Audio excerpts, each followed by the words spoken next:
NFL, Week 14, Thursday Night Football. We're talking Patriots, Steelers. Almost wasn't even going to do a preview on such a dog shit game. It's prime time though, so what the hell, I'll do a quick one. Definitely not going to spend a bunch of time on this matchup, but the big talking point in this game is about the total, currently listed at 30. In the last 20 years, there's only been 4 games that had a total of 30, and you have to go all the way back to 2005 for the last time. But what's interesting here is the odds makers can't really make a total whatever they want. They always have to stick to some sort of range, and for NFL totals, 30 is the bottom of that range. In baseball, it's 6 is the lowest total they'll typically go, regardless of the matchup. In the NBA, we're not going to see totals listed at 270. Even if the odds makers project a total of 270, they normally don't go outside their range. And even if the odds makers run their projections or game simulations or whatever they do to come up with a total, say they come up with 24.5 for this Thursday night game, they can't actually make the total 24.5 because that would likely entice one-way betting action on the over. And although this total is low, I actually don't think it's low enough. Since 2020, games with a total of 37 or less have gone under 82% of the time. The under record is 23, 5, and 1 to the under on games with a total of 37 points or less since 2020. The Patriots couldn't have played more of an under game than they did last week versus the Chargers.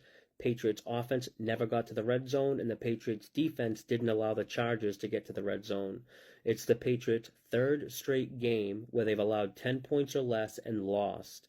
They're the only team this year to hold their opponents to 10 points or less and lose, and they've done it 3 times already.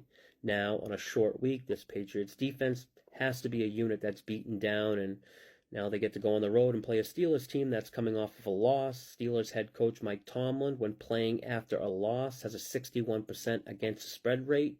Steelers are 4-0 against the spread and straight up off a loss this season alone. Think you have to side with the Steelers in this one, even though if you look at this matchup and ask yourself who has the best unit on the field or which is the best unit on the field, and it's the Patriots defense, and it would be tempting getting 6 points in a game with such a low total. Also, Patriots team total 13.5, that under is also tempting there. And speaking of such low totals, if you haven't watched my Academy totals video I did a couple months ago, it has 3 college football games each year that match this system. It's whenever an academy school or military academy school play each other, Air Force, Army, or Navy, the under is 45, 10, and 1, close to 82% win rate. Army and Navy play each other this weekend, and the total is currently 27.5. Maybe a parlay under 30 Patriots Steelers and under Army Navy. Who knows? That's all I got for this one. Good luck if you decide to bet this game. I got nothing here. Until next time, good luck with your bets.